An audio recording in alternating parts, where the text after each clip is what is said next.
নাগরাজ আর নাগরানীর স্বর্ণমহল হাসিল করার জন্য আমার 14 পুরুষ জীবন দিয়েছে, কিন্তু আমাকে ওই স্বর্ণমহল হাসিল করতেই হবে, কারণ ওই স্বর্ণমহলে ছড়িয়ে আছে হাজারো হীরা মণি মুক্তা। কিন্তু নাগমণি ছাড়া ওই স্বর্ণমহলে কেউ প্রবেশ করতে পারবে না। আর নাগমণি আছে ওই নাগরাজ আর নাগরানীর কাছে। কিন্তু আমি যদি বিষের বিন তৈরি করতে না পারি, তাহলে নাগ আর নাগরানীকে কিছুদিন ধরতে পারবো না। এসো তোমরা।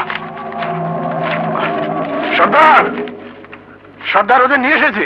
সাবাস, চাঁদ উঠলেই আমি বিষের বিন ওদের হাতে তুলে দেব, আর একদিন ওদের ওই বিষের বিনের সুরেই নাগরাজ আর নাগরানী বন্দী হবে, আর আমি হাসিল করব ওই স্বর্ণমহল।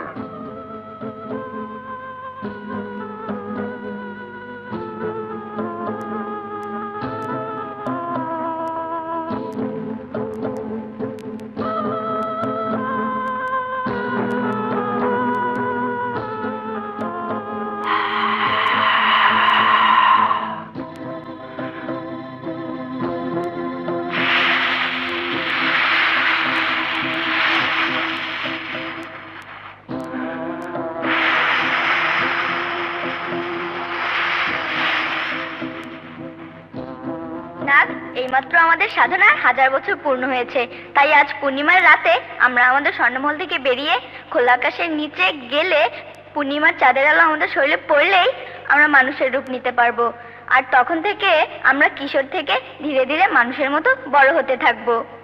হ্যাঁ নাগিন, আর মানুষের রূপ ধারণ করে আমরা মানুষের সমাজে মেলামেশা করতে পারবো। হ্যাঁ, শুনেছি মানুষ সৃষ্টির সেরা জীব, তাই মানুষের সমাজে যেতে পারলে আমরা তাদের কাছ থেকে অনেক কিছু শিখতে পারবো। ঠিক বলেছ। এবার চলো আমরা এই পাতাল থেকে পৃথিবীর আলোতে যাই।